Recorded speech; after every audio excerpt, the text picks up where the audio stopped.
We're going to take an animated sprite component and move her around the screen. We're using Flutter and Flame to build some retro game components.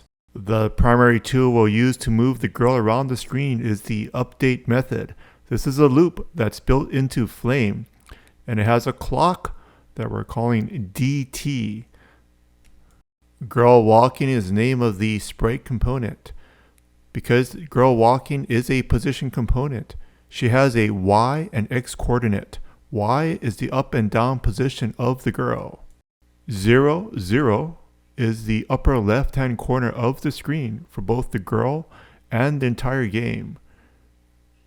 By subtracting a number from the Y coordinate, the girl will slowly start to move upwards. The DT value is a low value that's less than 1. So because it's less than 1, if it's times 20, it'll make 20 smaller. So it's moving a number of pixels that is considerably less than 20 for every time.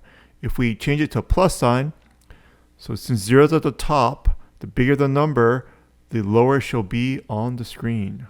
Plus, the core property here is the .y, which is the Y position of a sprite component.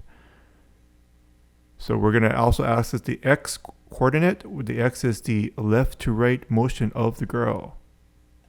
If we add a number to the X position, she'll move over to the right. Just as a test, let's put a plus sign, plus equals, so DT plus 20. But she's going to be moving quite a bit, like over 20 pixels per time through the loop. So she's going to be very fast. And we will slow her down after that. Let's start her off at, whoa, see, she's very fast. That's because that DT value is less than 1, so it actually makes the 20 smaller. Let's do it multiplication again, DT times 20. And she's moving at a very leisurely pace from the upper left to the lower right hand side of the screen. You can now change the number 20, bigger or smaller, to alter her speed. And also you can change it from a plus to a minus to make her move in the opposite direction. So if you play around with lines 33 and 34, you can control the girl's position all over the screen. To make it a little bit more fun, we're going to add a background image to our game. This is just a simple image. It's a background game image that I got from Humble Bundle. You can also find these type of things on the internet. If you search for game background, you can probably find a pretty nice background. I'm going to add the background to the assets/images folder that's off of my root project. Background.jpg is what I'm calling it. In order for the game to find it, I'm first going to need to add it to the pubspec.yaml.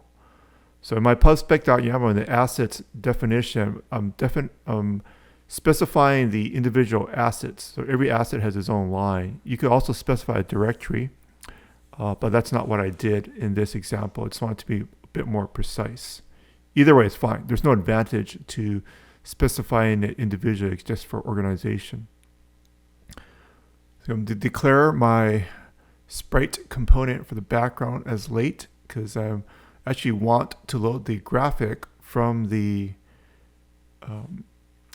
local storage within the onload method. And I actually don't need to access it outside of the onload method, so I could have just declared it within the onload method.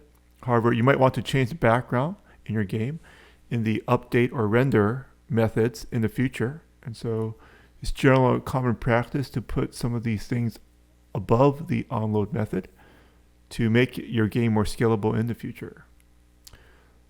So we're going to instantiate it as a sprite component, which is from Flame. We're going to use the cascade operator, which are these two dots, to add properties to the sprite component, which we're calling background. We use await load sprite. Load sprite is from Flame. And we're going to have the name of the file that's on our local storage. So this is going to load the sprite. And now we have it. we need to specify a position or a size at least of the sprite component. The initial position will be at 0, 0. So it's the same as the upper left-hand corner of the screen. The size is from Flame Game here. So that second size is the size of the entire screen. That's a property of Flame Game where this method is in. Oh, look, she's moving. We need to add the background now for the background to appear. And I think she's a little bit too humongous for this background. So we're going to reduce her size. I think she's at like 300 pixels by 300 pixels right now.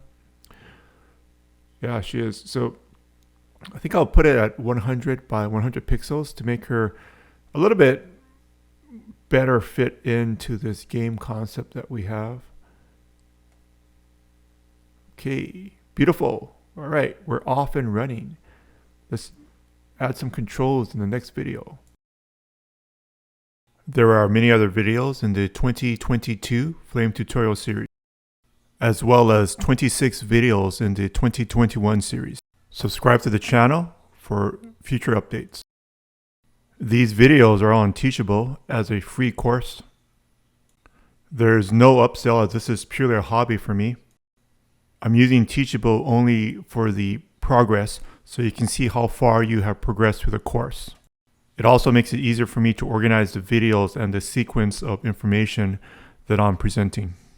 In whatever way you choose to learn, the most important thing is to keep on trying to learn and have fun while doing it. Have a great day.